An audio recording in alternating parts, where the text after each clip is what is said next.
আসসালামু আলাইকুম। সবাইকে রাহাত মিডিয়ার পক্ষ থেকে অভিনন্দন জানিয়ে আজকের ভিডিও আপনাদের মাঝে তুলে ধরলাম। আমাদের সঙ্গে থাকার জন্য সবাইকে ধন্যবাদ। হালাল না হারাম এটা বাছ বিচার করবেন। মিথ্যা কথা বলা যাবে না, গীবত চুগলখড়ি করা যাবে না, চোখ দিয়ে ছবি দেখা যাবে, তবে মোবাইলে পর্নোগ্রাফি মনে হয় দেখা যায়, কান দিয়েছেন শোনার জন্য গান শোনা যাবে। আল্লাহ রাব্বুল আলামিন আপনাকে আমাকে কান দেন নাই গান শোনার জন্য, কিন্তু আজকের যুব সমাজ যারা আছে বলেন তো দেখি মোবাইলে গান শুনে কি শুনে না? খুব কম মানুষ শুনে, বেশি মানুষ শুনে। এখন জানেন বেশিরভাগ ছেলে মেয়েরা গান শুনতে ব্যস্ত থাকে।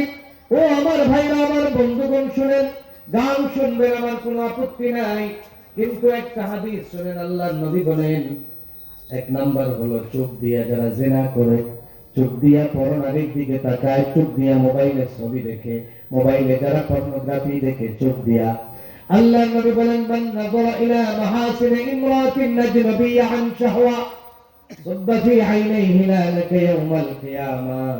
নবী বলেন জাহান্নামের আগুনে রক্তকে লাল করে আল্লাহ ওই নাফরমান যে চোখের জিনা করেছিল তার চোখের মধ্যে ঢুকাইয়া দিবেন। নাউযুবিল্লাহ। আর কান দিয়ে যারা গান শোনেন, ও আমার যুবক ভাইরা, গান শোনার যাদের অভ্যাস আছে শোনে, গান বেশি করে শুনবা, আমার কোনো বাধা নাই। একটা হাদিস শোনো তারপরে গান শুনবা। আল্লাহ নবী বলেন যারা ইচ্ছে করে গান শুনে, মজা নেয়, গান শুনে, গান গায়, নবী বলেছেন কিয়ামতের দিন আল্লাহ এদেরকে চেহারাকে বিকৃত বানাইয়া দিবেন, চেহারার মধ্যে বিকৃতি আনবেন, শুকরের চেহারা বানাইয়া আল্লাহ তাদের চেহারাকে শুকরের চেহারা বানাইয়া কিয়ামতের দিন উঠাবেন। ও ভাইরা, আপনারা যদি চান আপনাদের চেহারাটা শুকরের চেহারা হোক, এটা কেউ চাইনি, তাহলে আপনি বেশি করে গান শুনেন, আমার কোনো আপত্তি নাই। 3 নম্বরে হলো এই যে তাকওয়া।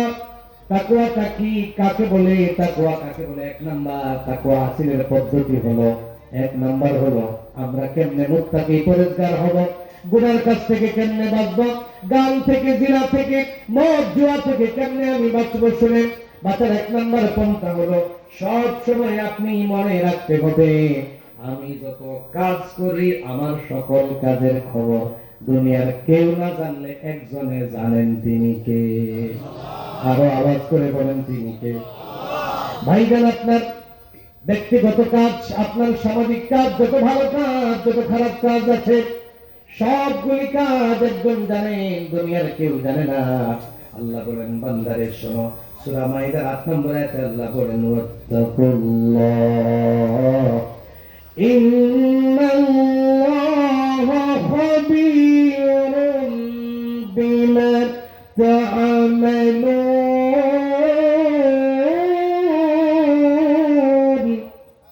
নিশ্চয় তোমাদের সকল কাজের খবর রাখেন কে? খাবীরুম বিমা তা'মালুন। এখানে খাবীর ফাইলুনের জন্য খাবীর বলা হয়েছে। সবচেয়ে বেশি খবর জানেন তিনি কে? আমরা যেটা উল্টা পাল্টা করি এটার খবর গোবিন্দপুর হিসাবে না জানলেও একজনের জানেন কে? ভাই জান, আপনি যে 2 নম্বরে কাজ করেন, ওই হারাম কাজ করলেন, ওটার খবর কিন্তু আল্লাহ জানেন। 2 নম্বর আরেকটা বিষয় সব সময় মনে রাখতে হবে, আমার যত বিষয় আছে, পারিবারিক বিষয়, ব্যক্তিগত বিষয়, প্রকাশ্য বিষয়, গোপনীয় বিষয়, সকল বিষয় জানেন কে? ইন্নাল্লাহা বিকুল্লি শাইইন আলিম।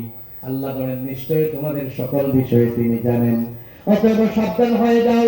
ও ভাইরা, মানুষের চোখ ফাঁকি দিয়া যত কাজ করেছ, আমরা যত কাজ করেছি, সকল বিষয় কে জানেন? আল্লাহ জানেন। 3 নাম্বার আরেকটা বিষয় আপনি সব সময় মনে রাখতে হবে, 3 নাম্বার গুনার কাছ থেকে যদি বাঁচতে চান, আল্লাহর ওলি যদি হতে চান, 3 নাম্বার আপনাকে যে কাজটা করা লাগবে, ও যুবক ভাইরা, 1 নাম্বার তোমাদের উদ্দেশ্যে বলি, তুমি যখন মোবাইল ফোনটা হাতে নিবা তখন মনে রাখবা এই মুহূর্তে দুনিয়ার কেউ আমাকে না দেখলে একজন দেখতেছেন, তিনি কে? আরো আওয়াজ করে বলেন, তিনি কে? আমার আল্লাহ এই মুহূর্তে আমাকে দেখতেছেন। আচ্ছা বলেন তো দেখি, কেউ যদি বলে থানা থেকে ফোন করে